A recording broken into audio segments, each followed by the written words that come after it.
Welcome back, guys. On this video we're going to put the liners in the 353 here, and I'll bring you along for that. So we have to set up the pistons and the rods and build up the piston kits essentially. So this is what comes in your kit. This one happens to be Interstate McBee, but there's a couple of different manufacturers. Federal Mogul is one, and then Detroit, of course, and there might be some other ones I'm unaware of. But it comes with all the bits to build up the piston, with your warning of how to break it in. So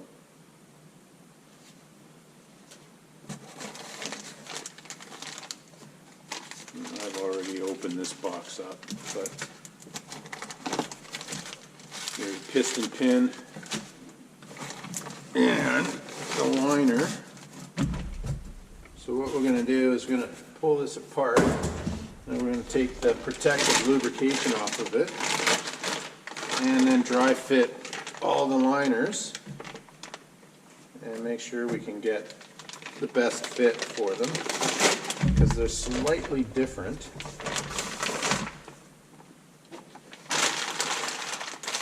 Slightly, so you know, they might be a little tighter, a little looser on the bores, so we'll match them up accordingly. Take it out the top.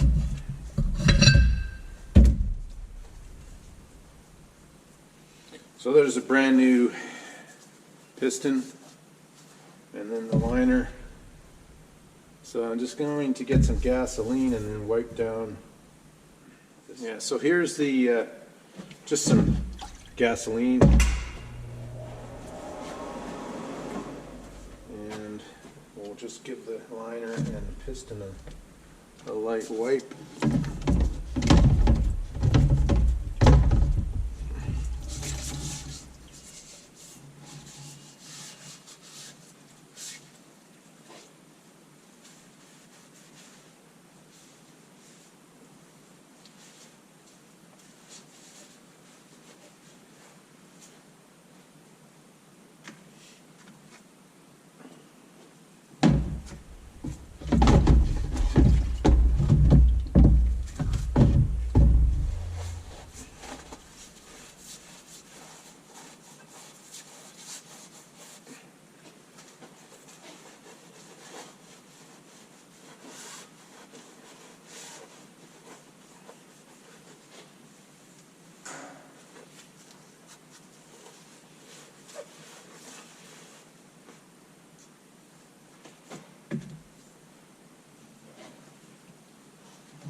This takes off the protective coating that they use to prevent them from rusting.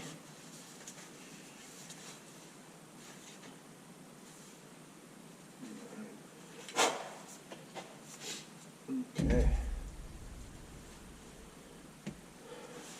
So I'll do that to all three, and then I'll bring it back when we're done. And there's the protective coating on here to prevent it from rusting. Alright guys, we're going to build up a piston and then install it into the liner. So we'll start by putting one retainer in.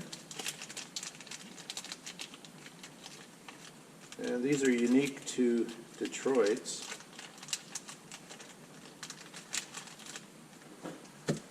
And it is kind of critical, well it is critical, period, to get them in right. Because if you don't, they leak, and then oil gets pushed out past here, and then the airbox slobbers, it burns oil, it's just a mess. So it's important that you get them right. There's a tool you can buy like this.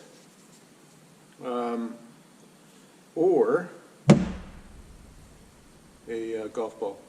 So I prefer the golf ball method. It's hard, it's soft. It's both hard and soft, and it won't damage the retainer when you put it in. So that's my method.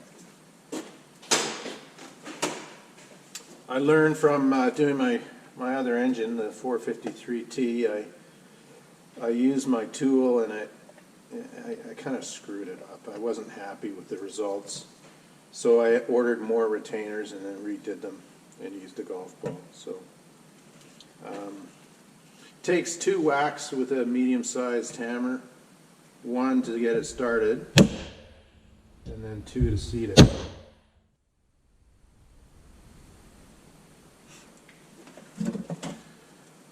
Yeah, so it takes 2 whacks to get it seated, and then you just run your finger around and make sure it's in correctly. So that's it there, and then we put a vacuum on it and make sure it's sealed.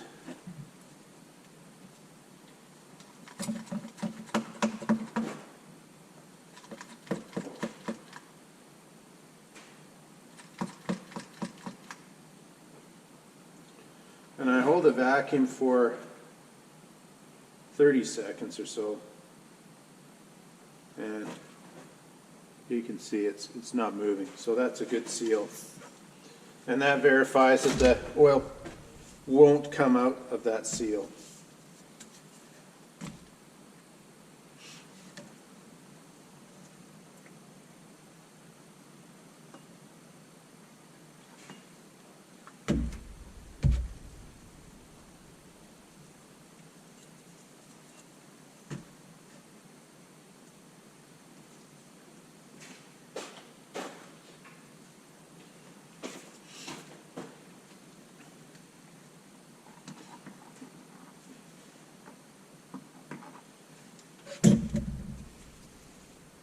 If I'd known earlier, I would have just used the golf ball method. It's much better.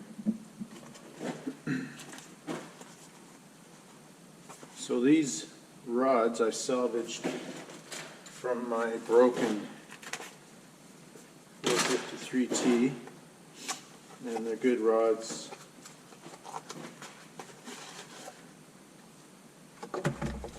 And they're within spec as well, so I'm going to reuse them.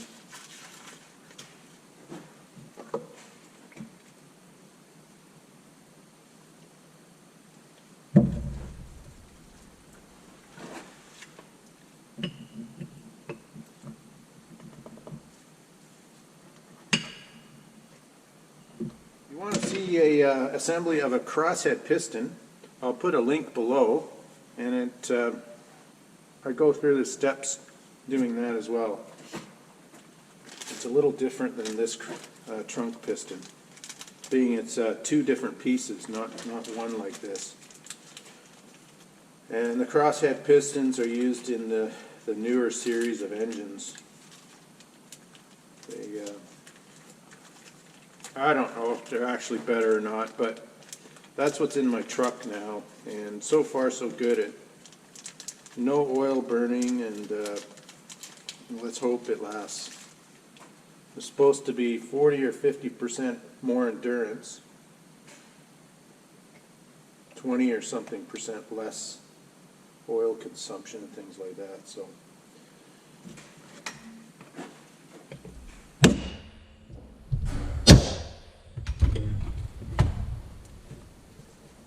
that sounded good.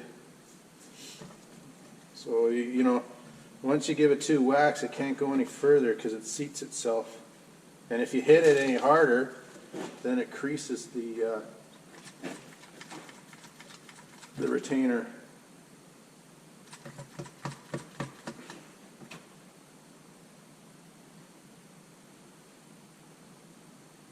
Yeah, this is one of the most critical parts, I have to say.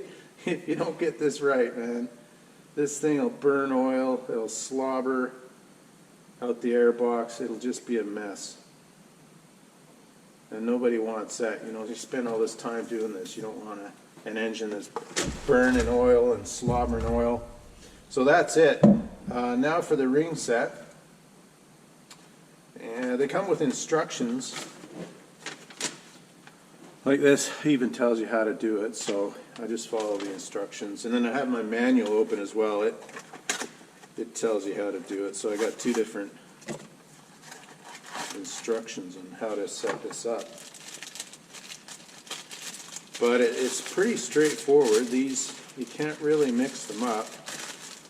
Again, the crosshead piston rings are different, so check out my crosshead piston assembly. So these are the intermediate rings, the compression rings. And they got little dimples on the top, and those face up on the piston.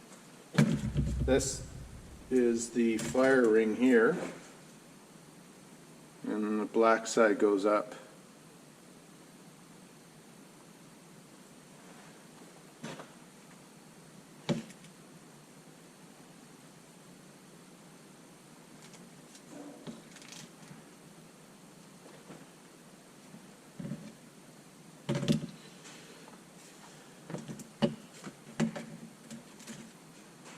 And then these are the oil control rings. You have the slotted rings and then the non-slotted. And the instructions have you put the expanders on first with the two joins pointing down. So those are pointing down, the piston's in its correct orientation.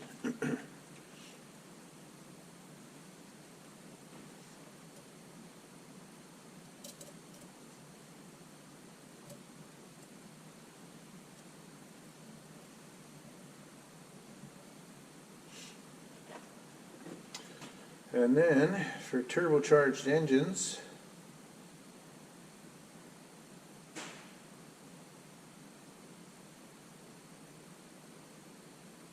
so install scraper C and D,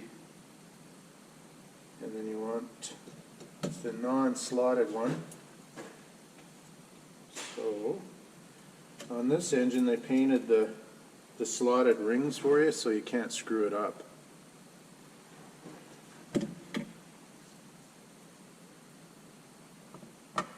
So non-slotted goes in first, and they have a edge on them. That edge points down. So let's see.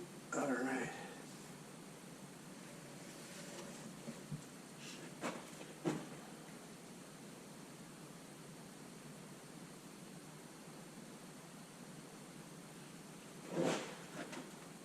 So C and E, so the first ring points 180 degrees from the gap on the expander.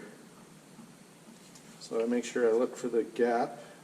Okay, it's not overlapping. And the first ring goes on 180 degrees to that. So turn that around like that.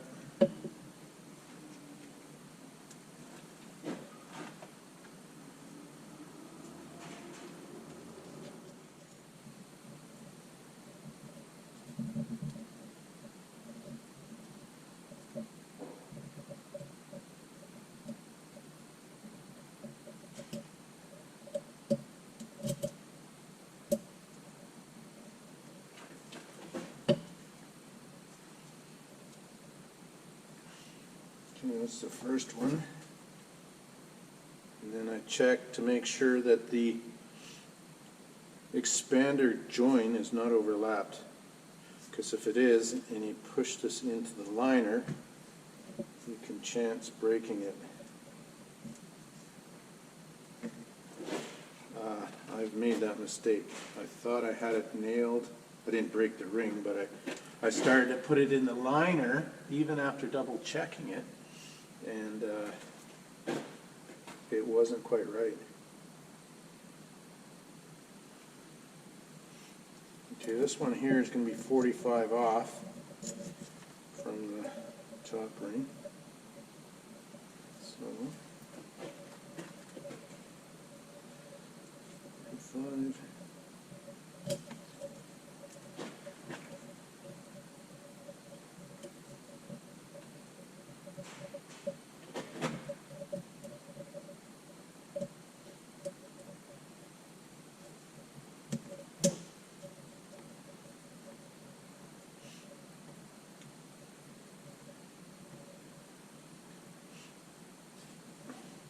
Then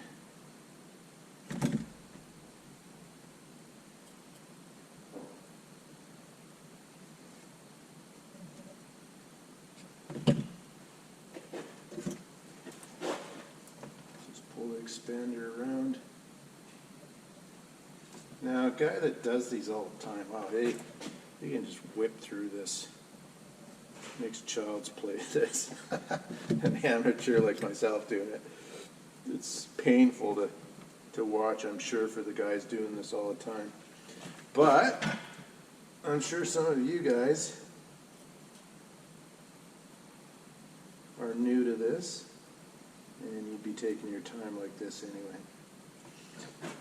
All right, so the next one are the slotted rings.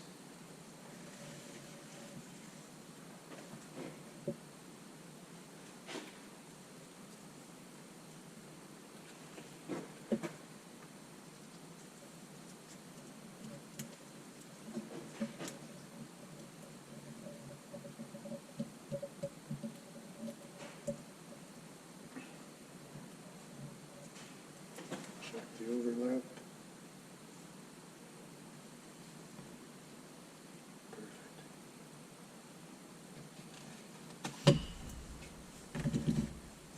And that one.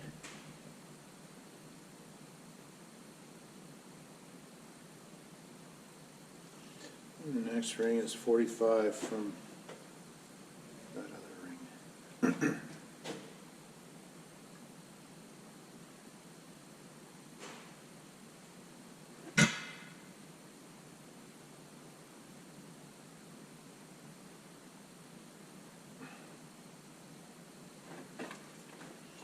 And then the next ring is 45 off from the C and E.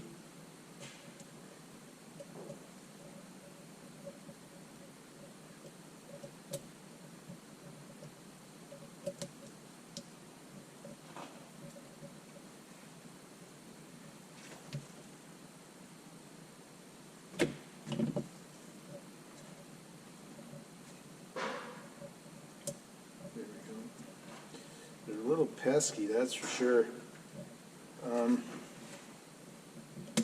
There. You'll find you've got to play with them a little bit.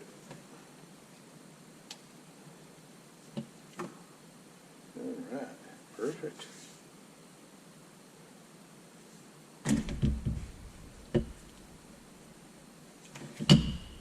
What I'm going to do is just swivel this around.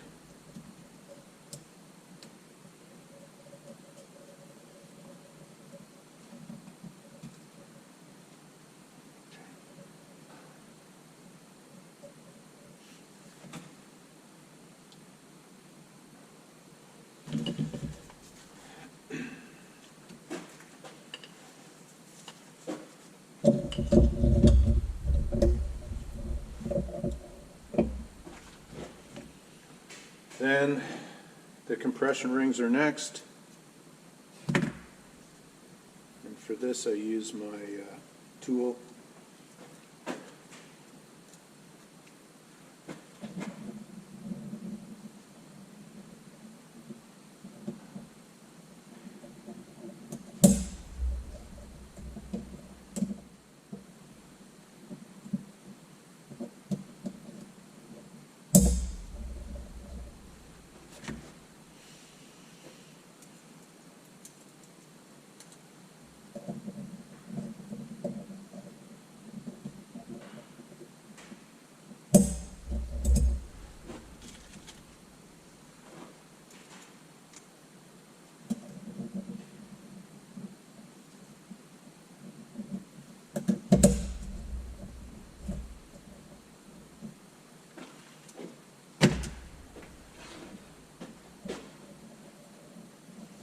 and stagger the rings around.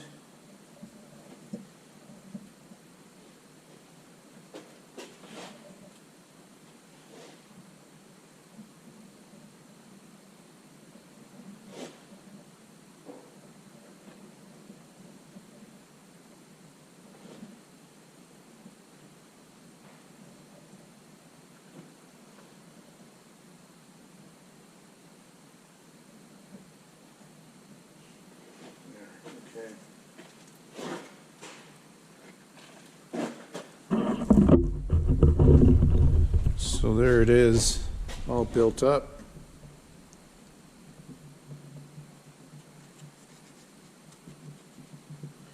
Now we'll lube it up and put it in the installer. So this is a tapered installer for installing the piston sets.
Okay.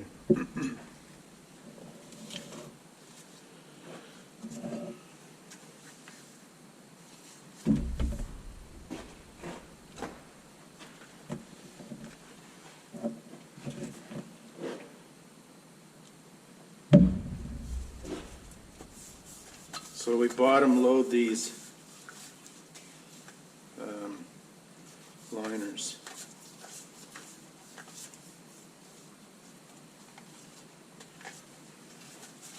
And I'll show you why. If you top load them, those sharp edges catch on the liner and chip them here, and then they'll always burn oil. I mean, you'll hear some guys say, oh, I top load them all the time, but I've never tried it, and I don't think I'll ever try it, to be honest. So with any luck, this should go right in. If it's really hard to push it in, then go check those expanders.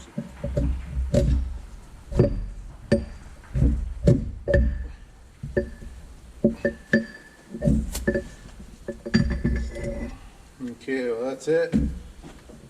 Now I should be able to turn this nice and easily. Yes. And we just take it down to the bottom. And that's it, guys. That's a piston loaded in the liner.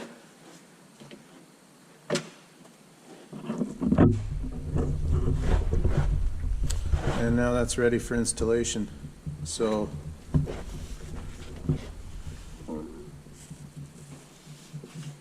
that's it.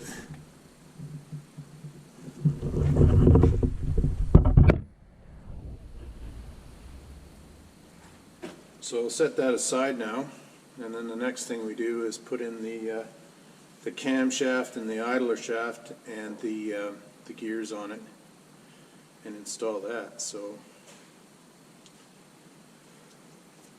I'll make another video for that one. And again, thanks for watching, guys, and stay tuned for the next installation. Thanks a lot, and take care.